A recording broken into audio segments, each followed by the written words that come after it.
Welcome to the Science of Success. Introducing your host, Matt Bodnar.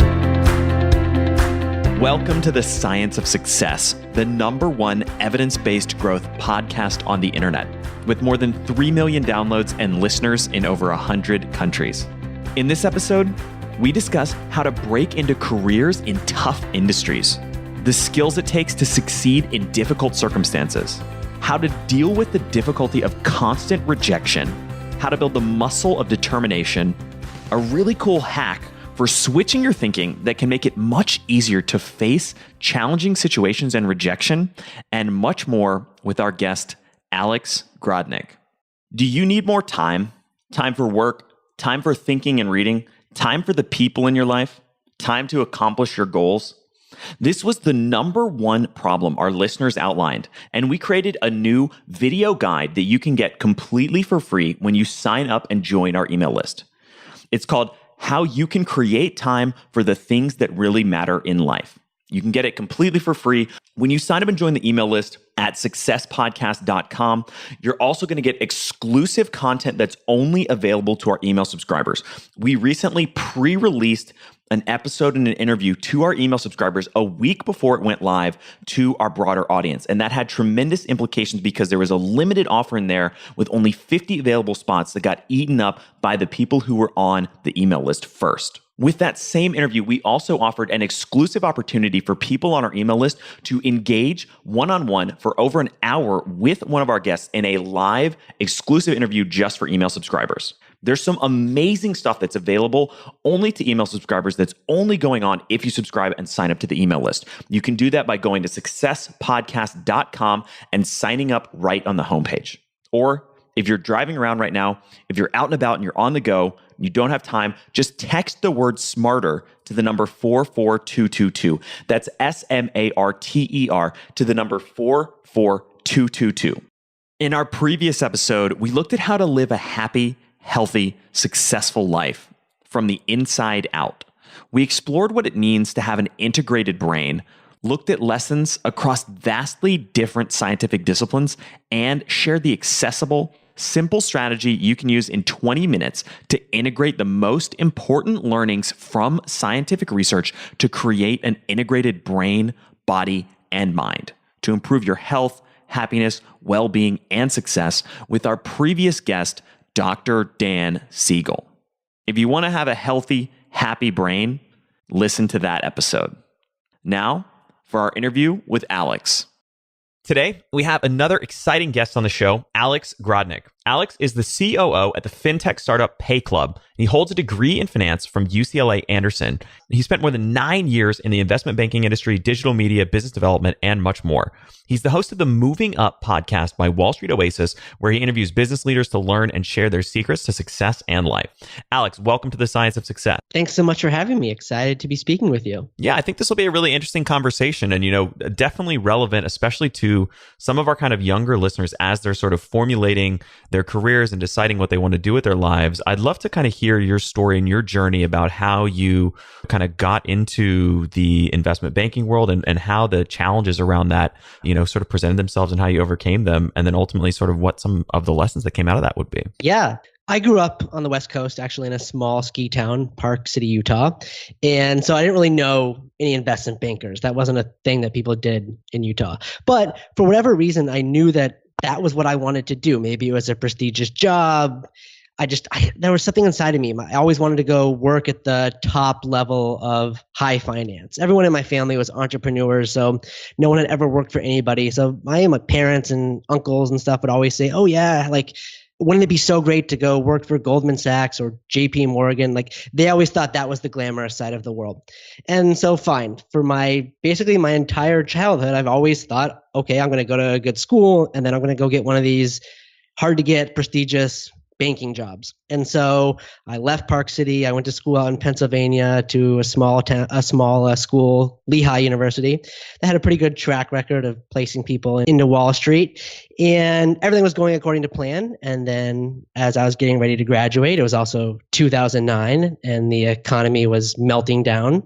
So it was a little bit more difficult to get that banking job than I had originally anticipated that it would be. I mean, our career fair was the day after Bear Stearns collapsed. So it wasn't the best time to be graduating, but this has kind of been one of the through lines of my entire career and life, is that you got to kind of face head on into rejection. And like, that's when the interesting outcomes can happen. So I said, okay, this is just another hurdle that I can overcome, a challenge. So I kind of said, great, let's go see what I can do here.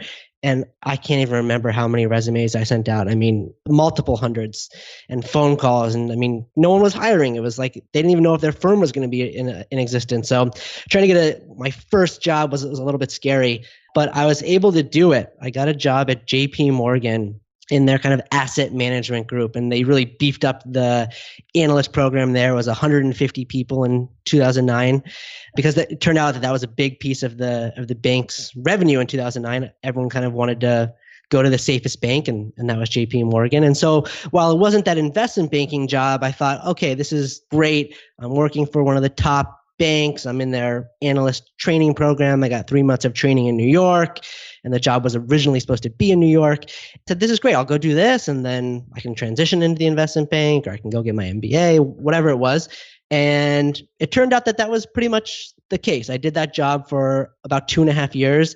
I actually had to move to Detroit because they didn't have a spot in the New York team. And so I moved to Detroit after 3 months of training.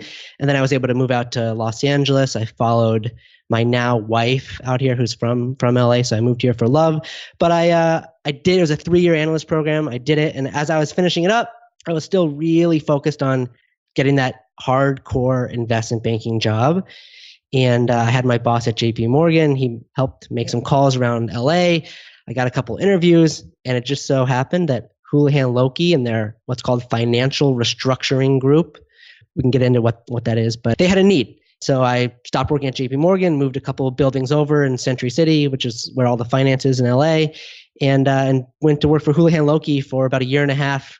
That hardcore analyst training program, working 100-hour plus weeks, getting yelled at 3 a.m. and building pitch decks and Excel models and meeting with CEOs and working on buying and selling businesses. So really the exact skill set and experience that I had wanted for my entire life. And like I said, I did it for 1.5 years. And it's funny what happened while I was doing that, because I think I was 23 when I got that job. So for 23 years, that was the job I wanted. I got it. And then once I had it, a really strange thing happened. I realized that I don't really like this job. I don't know if this is what I'm meant to be doing. So I was pretty lost, because basically everything in my life was always built up to that. Like, that was who I was. And so if I wasn't going to do that job, like, who was I? What was I supposed to be doing? And so after that, it was kind of a couple years of soul searching and business school to kind of figure out what was right for me. And so now we can get into it, but I'm on this entrepreneurial path, and I can talk about how I came to that. But basically, I'm fairly certain, very, very highly certain that this is what's right for me. So there's a lot of themes to unpack from that, especially kind of what happens when you kind of get to the peak and realize you don't necessarily like it there. But before we get into any of that, I want to go all the way back. I want to come back to kind of the trenches of being a senior in college, trying to figure out, you have this career path that you've sort of set out for yourself. And I actually had a very similar experience, because I graduated, I think, the same year as you, right in the midst of the financial crisis. And, it was really, really tough to find a job. And so when you were kind of going through that, what did it take, and how did you kind of deal with, that uncertainty, the challenge of trying to get a job in one of the toughest industries in the world in the middle of the largest sort of financial crisis in the last 100 years? Yeah. So I didn't know this going into school, or really even coming out of school, but there's what's called target schools. And if you want to work in investment banking, there's 5 or 10 schools that these investment banks recruit at every single year. So if you go to one of those schools, great, you got super lucky. All you have to do is submit a resume. The bank comes to your school, they interview people, and you can get the job. If you don't go to one of those target schools, it is an extreme uphill battle trying to get the interview. And then once you get the interview, it's pretty level set. Like, you can sell yourself there and try to get the job, but they only interview from non-target schools if they don't hire someone from one of their 10 target schools.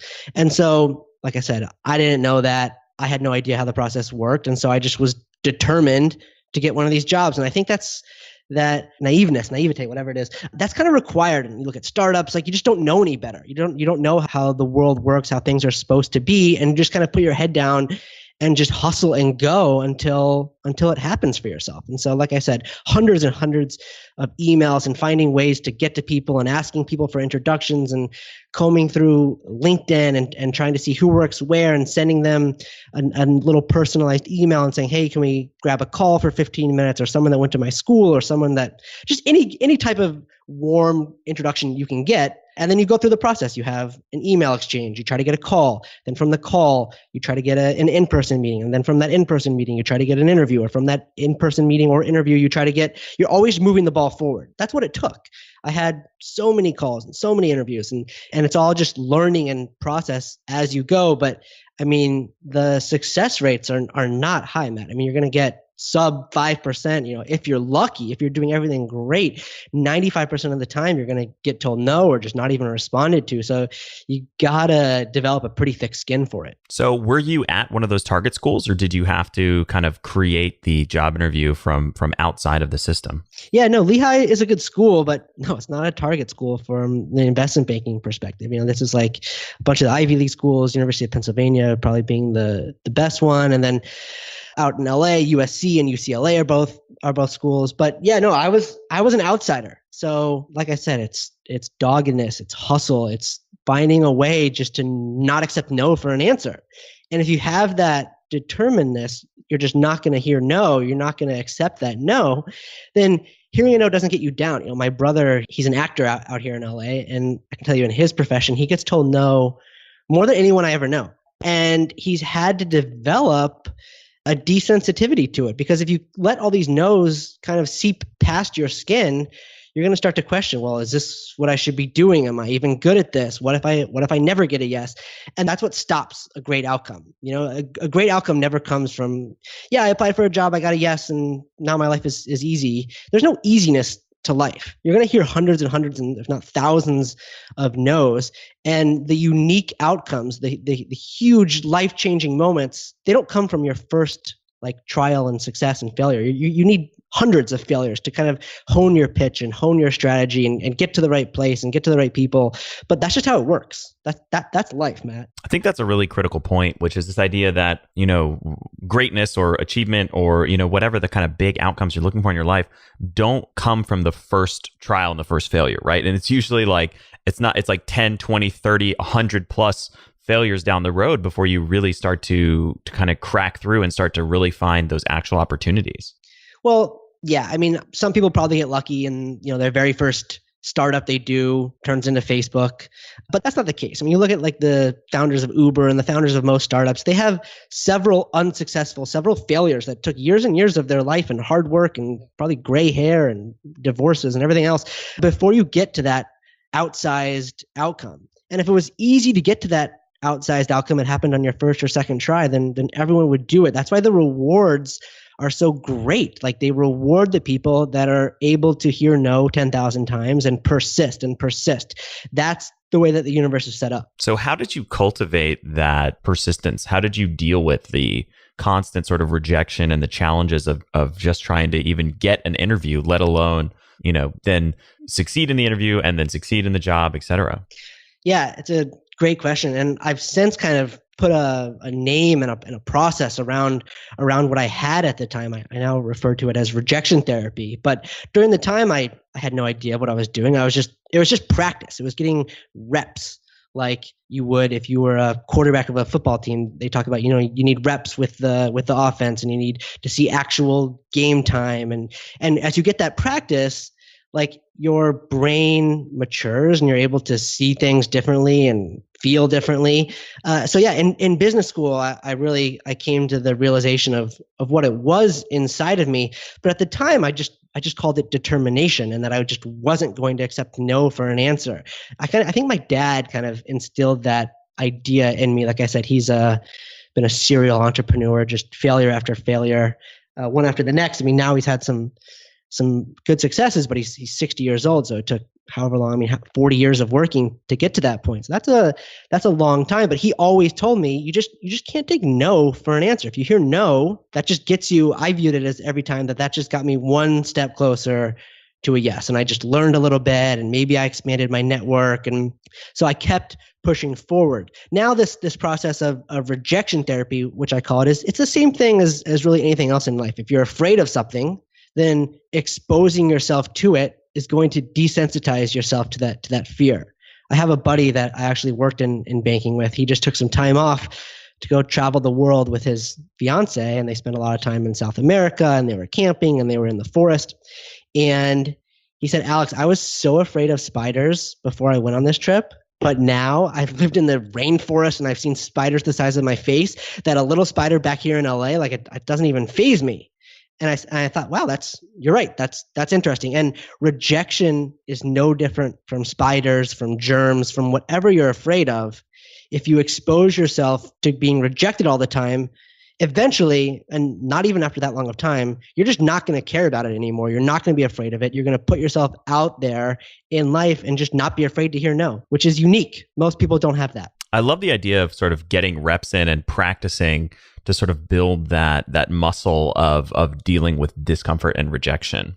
Yeah, if you look at the conversion rates, like you have a job, you work in sales and you work at a retail store or a software company or something, and you're calling people and selling people, you're going door to door selling stuff. Like you hear these great stories. Like Mark Cuban famously started off his career selling garbage bags door to door. And think about how many times the doors were closed on him. Like, who's buying garbage bags from a door-to-door person? Think about someone coming to your house and trying to sell you something, some orange cleaner or something, which they came to my house the other day. They probably have to be getting told no. I would think at least 99 out of 100 times. And the willingness to go forward after getting the door closed on you 99 times, that instills something in you. And when you get that success, how good does that feel? How great is it? But you realize that you're able to do this. And so if you look at, the conversion rates across industries and from, nonprofit to financial services, whatever it is, they're all sub 10%. So these people are making 100 calls and getting 90 rejections. What is it that keeps them going? It's that they've had these repetitions in doing it, and they're not afraid of it anymore. Like you are at your high school dance and you're standing on the other side of the room of, a girl or a guy, and you don't want to go up to them and ask them. That's just because you haven't asked 100 people. If you'd already asked 100 people to dance and 90 of them had told you no, you would really not care about going up to that 91st person and saying, hey, do you want to dance? Because you're just desensitized to the fear of it. I like that idea as well, kind of the idea that once you understand, and sometimes you may not have like perfectly clear data around what it is, but once you understand the conversion rate, it really clarifies things, and you realize that in order to get the 10 people to say yes, you need to have 90 people say no, and you have to sort of churn through those. Your conversion rate on really almost any activity is very rarely going to be 100%. And yet so many people often have kind of the expectation that when they do something, if it doesn't work out, the first time or the second time or the third time, they give up, or they think, oh, I can't do that, or I'm not good at that, or that's not for me. Right. Back to my brother, the actor. He sends emails to people and tries to get jobs and coffee and whatever he can. And he says, Alex, yeah, Joe Schmo didn't respond to my email. And I say, okay, Jake, that you sent one email. Like, you need to send 2, 3, 4 emails, and then you can move on. But like, just getting told no once and saying, all right, that's dead. That's crazy. You have to persist. And so getting to this rejection therapy framework, what's really cool about it is, just like the school dance analogy, is the first piece of it is you're going to get a huge amount of confidence. You're going to start to realize that, okay, I've got to hit my numbers. I got to go get my, whatever it is, 50, 60, 70, 80, 90, 99 no's before I get this yes. And so as I'm going through this, probably at no 10, I'm not going to care anymore. I'm just going to have this extreme amount of confidence to go through life and just start asking people for whatever I want. And so that's one of the cool byproducts of it is the first one is you get this great confidence to start going through life with. The second piece is this humility. And we haven't really discussed this yet, but you start to see the world in a really positive light. But this humility comes from the fact that, like, think about when I was in business school, I'd be sitting in a class and I had think of a question to ask. And then I would say, oh, well, is this a good question? Like, what are my classmates going to think about this? Should I raise my hand? Should I put myself out there? And what you realize is that no one cares about your question. It could be the dumbest question. It could be the smartest question, but everyone is so caught up in thinking about themselves and if they should be asking a question and what they should be doing, that you asking some question in class or the way your hair looks or what you're doing is no one really cares. And so once you start to go through this, yes, you get the confidence, but you get this sense of humbleness that like, hey, I'm not the center of the universe. I'm just someone here and no one's like judging me and caring about me the way that I'm caring about myself. And then the last piece of it is I kind of alluded to is you start to see the world in a positive light because as you're going through this rejection therapy process, so we can get into how you can actually do it. But as you're looking for no's, I'm saying, hey, can I have a discount on this? Hey, can I borrow $1? And if you get that no, then boom, you got the rejection and you win for the day. But you start to get a lot of yeses. People want to help you. People go out of their way to help you. And so as you're going through saying, hey, can I have this? Can I have that? And you're expecting no, you get a lot of yeses. And so you're like, wow, the world really is a great place. People want to help you. So there's some pretty cool byproducts of also just wanting to get your numbers and hit these rejection therapy marks. So I want to get into some sort of practical strategies for implementing rejection therapy. But before we touch on that, I think I wanted to just echo one of the things that you said, which is when we're following up on trying to get a guest on the show, for example, and, oftentimes if somebody like a big name guest, Carol Dweck, for example, is one of the guests that we'd really wanted to get on the show for a long time. We followed up. I mean, we have sort of a minimum strategy that we follow up 13 times before we'll give up on a prospect. But I think we followed up like 17 or 18 times with her before we were able to get her on the show and, finding new angles, new ways, whatever it takes. And I would just echo that same thing that if you're giving up after one or two tries, you're missing out on a huge array of kind of opportunities. And, there's magic on the other side of that rejection and that discomfort once you kind of break through it. Yeah, absolutely. Sending 17 emails, you might be thinking, oh, am I annoying this person? Is this bad what I'm doing? I can guarantee you that most of the time, the other person's not thinking about what you're doing. They're busy in their lives and they didn't respond to the first 10 emails. And when you send them that 11th or whatever it is, 12th, 13th, 18th, 17th email, they're like, oh, yeah, look how persistent this person is. I like that. Maybe there is something interesting here. Sure, I'll send them a quick note back and we can jump on a call and kind of get this ball moving. But sometimes that's just what it takes. And you're right, these outcomes on the other side, nothing good happens without hard work. Like if there's something there, it's worth working hard for. And I have the same kind of process. I use an email tool and a calendar tool that keeps me abreast of I'll send an email and if I don't get a response in 10 days, I get that email back in my inbox and I can send a follow-up and I can send another follow-up and another follow-up. And you just have to keep pushing forward. You have to keep that persistence because that's nothing great is ever built without persistence. It's funny. We had a couple weeks ago, we had Jonathan Haidt on the show. And he talked about the importance of being anti-fragile and even looking at it from kind of a biological perspective. He used the example of peanut allergies in the immune system and basically said, peanut allergies are on the rise because for a long time, people didn't introduce their children to peanuts at an early enough age, right? And so it's like when you try to protect yourself, you end up becoming more fragile and weaker. But when you expose yourself to things that are difficult, things that make you uncomfortable, that's how you, as you sort of put it, Alex, you get those reps in. And, the first time, the fifth time, maybe in the 10th time you play with a spider or make a sales call or whatever, it's really scary. But like the 100th time or the 300th time you do it, it's getting pretty easy. And like the 1000th time you do it, it's boring, right? Yeah, that's how humans are programmed. We're programmed to survive. And we don't like putting ourselves outside of our comfort zone because think about how many 1,000 years ago you'd get eaten by a dinosaur or crushed by a lion. Like those things were dangerous. Now that the outcomes are much less severe, but our brains perceive them as the exact same. We like staying inside of our comfort zone. So going to see a spider or touching a thing that has germs all over it or getting rejected, all of those things our brains tell us, no, don't do that, don't do that, don't do that. And you have to evolve. You have to change your wiring to not be afraid of those things because if you do, the outcomes can be so incredible. But if you don't, and you stay in your house and you don't ask that person out on a date, or you don't ask for more money at your job, or you don't ask, to have someone on your podcast 17 times, then you're never going to. It's just not going to happen.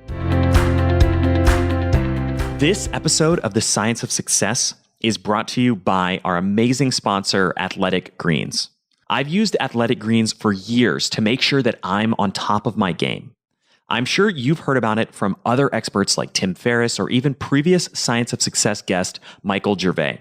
Athletic Greens is the best of the best all-in-one whole food supplement on the market. Just one scoop of Athletic Greens is the equivalent of 12 servings of fruits and vegetables. It was developed over 10 years by a team of doctors and nutritionists using 75 whole food sourced ingredients. Athletic Greens helps you fuel up with energy, boost your immunity, supports digestion and gut health, helps you manage stress and promote healthy aging, and much more. Athletic Greens was kind enough to put together a special deal just for Science of Success listeners. They are giving away 20 free travel packs, which is valued at $79 when you make your first purchase. Start 2019 off right and create an epic shift in your health by ordering some Athletic Greens today. You can do that by going to athleticgreens.com/success. That's athleticgreens.com/success to claim your special offer today. So let's get into kind of some specific strategies for kind of practicing, getting those reps in, practicing, implementing rejection therapy into our lives. Yeah. So really the goal of it's very simple. It's to reduce the fear of rejection by exposing yourself to it. We've been through the benefits, the confidence, the humility, seeing the world in a really positive light. So fine, that all sounds great. How do I go do that? So I talked about the time frame for this. The time frame is you can do it for 30 days, and by day 5, 6, something like that, after the first week, it starts to just be formulaic. It's not difficult at all. It doesn't take 100 reps of this. And the way you do it is you got to put yourself out there and you have to ask for things. You have to say, hey, can I have a discount when I'm buying my sandwich at lunch? And the funny thing is, when you ask for that discount, I can tell you so many times, probably half the time, they're like, yeah, sure, I can give you 10%. And you're like, wow, I just saved $1 off my sandwich. Cool. But then I still got to go find some other way to get rejected. But can I borrow $1? Will you take a picture with me? I've asked, can I play just the first hole on a golf course? I like golf. Can I cut you in line? I mean, I've had a story. I cut like a 3-hour long line for this ice cream pop-up in LA just by asking. But you still got to get that no. You end up getting all these yeses. So basically, for 30 days, every day, at least once per day, you gotta hear a no. You got to be rejected, and that's the way it works. So that's the therapy. Yeah, it's such a great tactic. And the funny thing about it, I mean, I've practiced rejection therapy a number of times, and it starts to get really fun and kind of exciting. It seems really scary, and then after like 2 or 3 instances, or a couple days of really kind of building that muscle, it starts to become really fun. And as you were talking about, you start to see the world in a completely different way, where there's so much kind of positive optionality. There's so many exciting things that could happen. All you have to do is just find out if it's possible. Yeah, absolutely. I mean, you start getting all these things too, which is cool. So you're getting extra patties on your hamburger to go see the kitchen at a restaurant. I yelled action on a film set, all these cool stuff. But along the way, you're also getting those rejections and you're desensitizing yourself to the fear of it. So it's a reoccurring cycle. You're getting more and more yeses, and you're gaining and building that confidence to just ask for anything. So the way it works is you start off asking for small things, a high five, to borrow $1, whatever it is, but you build up to asking for much more meaningful things in your life, promotion at work, or a raise at work, or for someone to go on a date with you. And by asking for a discount on your dinner every night, when the time comes to ask for a raise at work, you have confidence to go do that. And when the time comes to ask someone on a date, cold at a bar, you can go right up and do it. And it's really cool how it works. And so the 30-day process, you probably peaks somewhere around day 14, day 15, and you can just ride that wave. And then it lasts for a little bit after you finish the 30 days. But you got to keep it up, because I don't know, now I go through periods of this in my life, but I haven't been actively seeking this out recently. and I'm probably afraid to go ask for stuff. So it's a curve. It definitely, you got to keep practicing, keep getting those reps.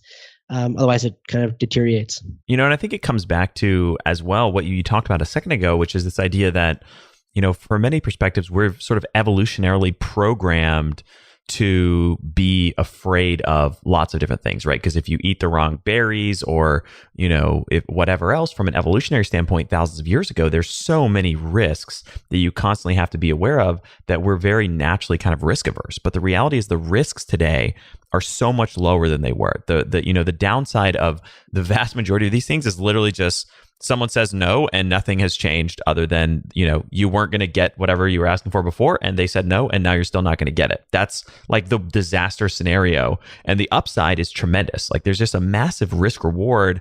And yet the sort of evolutionary programming in our minds can really kind of mess with us and make it challenging to kind of, overcome that barrier. Right. We think that if we ask someone for a hug and they say no, that then they're then going to rip our heads off. That's kind of the way that our brains work. And not only will they just say no, but literally 5 seconds after you ask them that, they're going to forget about it. They're not going to come back to you in 6 months and say, hey, remember that time that you were stupid and you asked me for a hug, or you asked that dumb question in a class? Nobody remembers. Or you had a bad hair day. No one remembers any of these things about you because they're all focused on their lives and their processes and trying to get what they want out of the world. So you're totally right. The risk reward is all screwed up. We have to reprogram our brains to desensitize ourselves to these fears that really don't make sense in today's world. And the beauty of rejection therapy, and this comes back to Josh Waitzkin, who's one of my all-time favorite sort of thinkers and performers. For listeners who aren't familiar, he's a multi-time national chess champion, chess master, and then went on to win the world championship in Tai Chi push hands, which is a form of martial arts, and sort of wrote this seminal book called The Art of Learning, which sort of integrates these two things together. Just phenomenal read, probably one of my all-time favorite books. But he talks about how this sort of skill set of being comfortable with discomfort is really built in the small moments of your life, right? It's not built in like the really tense, high risk situations where you're asking for that promotion or you're dealing with a tough negotiation. It's built, that muscle is sort of cultivated when you're getting those reps in the small moments every day. And then those big moments come along, and that's really when the opportunity to kind of flex that muscle really shines. Yeah, absolutely. And so like I said, you start asking for small things, you move up to big things. For me, I thought this is what I like. I like trying to solve these hard problems, get rejected, find creative ways to go around them and get that yes. That's what feels the best for me. How can I make money off that? How can I start businesses off of that? How can I incorporate that as much as I possibly can into my life? And for me, it meant starting a podcast, starting a fintech company. Just like you said, with your podcast guests, sometimes you have to send 17 emails. I've found the same thing. But when you get that yes, on my podcast, I've had co-founders of Facebook and huge big-time venture capitalists come on, talk about their lives, their stories, their ups and downs, their key secrets to their success. But to get them, it requires so much persistence. Email after email after email. They don't respond. Why haven't they responded? You can't incorporate that into, oh, this person doesn't want to be on my podcast. It's this person's busy. I got to convince them. I got to find a creative way. I got to go see them. I got to go meet them. I got to bump into them. I got to go to a conference where they're speaking, get another touch point and get them on my podcast. Because then all of those things that I've done, those creative means to get around the no, culminate in a yes, culminating them coming on my podcast, lots of people listening to the podcast, me feeling good. That's the best feeling. And the same thing with my startup. We're trying to attack this huge, huge problem. And basically for a startup, the world's against you. You have no money. Existing companies don't want you to exist. No one believes what you're talking about doing until you actually go do it. So you have to find a way to go do it with no money while everyone is rooting against you and doesn't want you to succeed. And if you are able to accomplish those things, then yeah, you better believe there's going to be a pretty huge return outcome on the other side of it for you. But most people would give up in the face of all of that adversity. They wouldn't be able to push through and triumph. And that's what separates the huge outcomes from just the regular outcomes, the regular lives. If you're able to persist and just not care about getting rejected all day, every day. And I think another really important point is that it's not about the people who said no I mean, we've had hundreds of guests who've said no or have never responded or, haven't been on the show, and would have been awesome to have them. But the show exists because of all the people who said yes, not because of the people who said no. And we've been able to create something really compelling because even a few people who say yes over time really adds up to something massive in aggregate. That's the numbers, that's the reps. And yeah, it's so funny as I'm sitting here with my podcast sometimes when I'm speaking with someone that I've wanted to get so badly, and they've had so much success in their life, and I'm having this immensely interesting and thought-provoking conversation with them. I'm just thinking, wow, like, look what I've accomplished here. It's literally the best feeling. You feel so fulfilled when you're able to get to that point because of the hill that you've had to climb to get there. And if you didn't have to climb that hill, then it wouldn't mean anything to get those guests, to do those startups, to have those big outcomes in your life. So one of the other tools, and I'm curious if you've had any experience with this, that I found to be really helpful around kind of finding that, one of the other ways that I've seen is really useful to cultivate this is to notice kind of moments in your life where you feel uncomfortable and you're sort of pulling back from something, and then be able to kind of step into that and say, you know what, I'm not talking to this person or not interacting here because I'm feeling uncomfortable, and kind of recognizing that and then forcing yourself to do it at that moment. And I found meditation to be a really useful tool to kind of cultivate the awareness of those moments in your life. Have you had any experience with that? Yeah, that's like I mentioned, when I left investment banking, I was a little lost. I didn't know what my path was supposed to be in life. And I used the 2 years of business school to try to figure that out, figure out who I was, what I was meant to be doing in this world. And the way that I did that was I just tried stuff that I would never, ever have done before. I tried to put myself in the most uncomfortable situations and positions and new things to see who I was, what I was made of, what I liked, what I didn't like. I mean, you see a lot of things that you don't like, but I can remember a time when I was in business school. I was on a trip to New York with some buddies, and I was Uber, and we were driving past Madison Square Park, and there was someone there that had a sign, and he was just standing in the park, and he had a cardboard sign, and it said free hugs. And I was looking at that, and I said, I can't think of anything in the world that I would like to do less than go stand in that park with that guy and give away free hugs to strangers. And so I said, guys, hang on, I got to go do this for a minute. And I jumped out of the Uber and I gave that guy a hug, and he was a little shady looking, but fine. I gave him a hug, and then I stood there with him and gave a couple strangers hugs.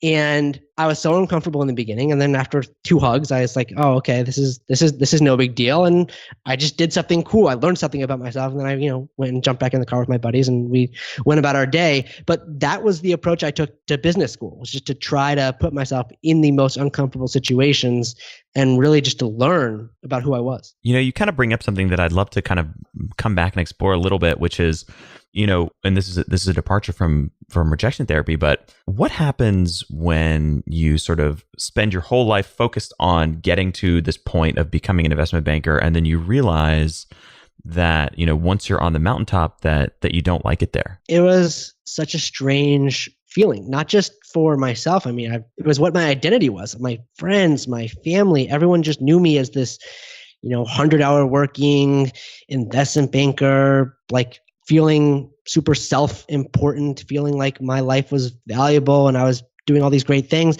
And then I got to the point where I said, I don't like this. This isn't what I was put on earth to do. And so how do I tell my parents that? How do I tell my friends that? How do I tell my girlfriend that? How do I tell myself that? And I didn't know any of those things. And it took a few years to figure it out. And for me, the light bulb moment kind of happened in business school.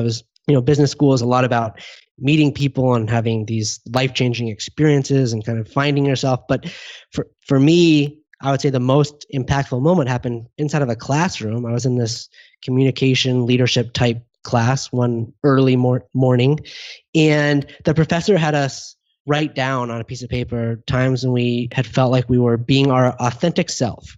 And he defined authentic self as feeling like you're really just firing on all cylinders, using all of your facilities, really being true to who you are. And so fine, I took a few minutes and I'm writing down all these instances, and great, as I finished the exercise, I'm looking at these 4 or 5 things I wrote down, and every single one of them was when I was doing something entrepreneurial. I was growing up, I was like the lemonade stand kid selling stuff door to door. That was me. And all of the times I wrote down, I was doing one of those things. And I was like, wow, why have I been chasing these jobs that other people put a tremendous amount of value on, that, translated to me putting a tremendous amount of value on. These prestigious jobs is kind of this prestige trap of chasing these things, when really I'm most happy and feeling most fulfilled when I'm selling lemonade or washing someone's car or getting a guest to come on my podcast. That's what's fulfilling to me. And granted, those things don't make tons of money in the very beginning. Other people don't view them as really, life-changing or that great, like they might working for Goldman Sachs or JP Morgan. But you got to do what's right for you and not what's right for other people. So that was the moment I realized, okay, we're done chasing all of these jobs that other people put a lot of value on. And I'm going to go figure out how to do this for me. I mean, I don't know how to start a business. I haven't really done that. That seems scary. I'm going to go do that. I'm going to go start a podcast. I'm going to go find some other buddies. We're going to start a fintech company. And yeah, for the past 18 months, I've been doing all those things. And while I haven't been making the type of money that I was while I worked in investment banking, the fulfillment that I have and the way that I'm excelling at these jobs and in these roles, it's so much, it's night and day compared to my job in investment banking. And, as I'm on this path, I'm learning about myself and I'm getting better. And someone really said something very interesting on my podcast a few weeks ago. They said, we're all going to live till we're 100 years old. I tell my wife that I'm going to live till I'm 200 years old, but fine. Say I live till I'm 100 years old. How long are we going to be working for? What's a career length going to be? 60 years? 70 years? That's a long time. To think about a career in a 1 or 2 or 3 year period of, am I doing the right thing? Is this right for me? Am I maximizing am I doing what I'm supposed to be doing? That's insane. If you look at the bigger picture of things, as long as you're learning every day and getting a little bit better every day and making more meaningful, authentic connections every single day, then all of those things will pay dividends for you down the line in your career. So just because I'm not making hundreds of thousands or millions of dollars today, I'm setting myself up to have those big time outcomes. And along the way, I'm finding fulfillment. That's the other thing. You can't say, oh, I'm going to go do investment banking for 5 years and be miserable and then be happy once I'm done with that. Because if you're constantly deferring happiness, it's never going to come. You're never going to have happiness. So you got to be happy along the journey. The journey is really everything. Yeah, I think that's such a great perspective. And, I'm sure you probably read it as well, but 4 Hour Workweek obviously comes to mind as a book that kind of is really eye-opening and was definitely transformational for me as well when I sort of left the Wall Street world and decided to do something more entrepreneurial. Yep, absolutely. It's a great book. So for listeners who want to sort of concretely implement some of the ideas we've talked about, I think the answer is probably relatively self-evident, but what would you give to them as kind of one piece of homework to get started with some of these ideas? Just start small. Go ask a friend for a high five, or go ask someone to take a selfie with you. These things literally require nothing. You don't have to, it's the risk reward is so minimal. And just the idea, I want to leave it with the idea that you're never going to get what you don't ask for. You don't ask for a raise at work, they're not just going to give you a raise. If you don't ask someone 17 times to come on your podcast, they're not going to come on your podcast. If you're not out there taking what you want, asking for what you want,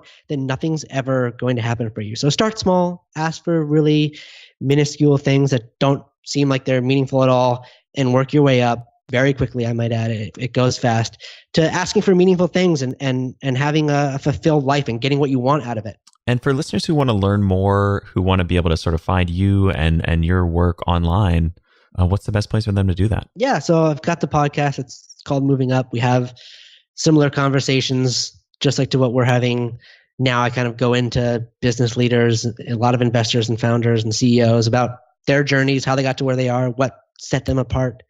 And so you can find the podcast. You can find me, Alex, at wallstreetoasis.com. That's where the podcast lives. And yeah, I would love if anyone would email me and tell me they tried rejection therapy and how it worked for them. Well, Alex, thank you so much for coming on the show, sharing all this knowledge. Rejection therapy is such a powerful framework for overcoming discomfort and achieving the goals that you want. So thank you for sharing it with the audience. Thanks so much for having me. This was a lot of fun speaking with you. Thank you so much for listening to The Science of Success. We created this show to help you, our listeners, master evidence-based growth. I love hearing from listeners. If you want to reach out, share your story, or just say hi, shoot me an email. My email is matt matt@successpodcast.com. That's matt@successpodcast.com. I'd love to hear from you, and I read and respond to every single listener email. I'm going to give you 3 reasons why you should sign up for our email list today by going to successpodcast.com, signing up right on the homepage. There's some incredible stuff that's only available to those on the email list, so be sure to sign up, including an exclusive curated weekly email from us called Mindset Monday, which is short, simple, filled with articles, stories, things that we found interesting and fascinating in the world of evidence-based growth in the last week. Next, you're getting an exclusive chance to shape the show, including voting on guests, submitting your own personal questions that we'll ask guests on air, and much more. Lastly, you're going to get a free guide we created based on listener demand, our most popular guide, which is called How to Organize and Remember Everything. You can get it completely for free, along with another surprise bonus guide by signing up and joining the email list today. Again, you can do that at successpodcast.com, sign up right at the homepage, or if you're on the go, just text the word SMARTER, SMARTER, to the number 44222. Remember, the greatest compliment you can give us is a referral to a friend, either live or online. If you enjoyed this episode, please leave us an awesome review and subscribe on iTunes, because that helps boost the algorithm, that helps us move up the iTunes rankings, and helps more people discover the science of success. Don't forget, if you want to get all the incredible information we talk about in the show, links, transcripts, everything we discuss, and much more, be sure to check out our show notes. You can get those at successpodcast.com. Just hit the show notes button right at the top. Thanks again, and we'll see you on the next episode of The Science of Success.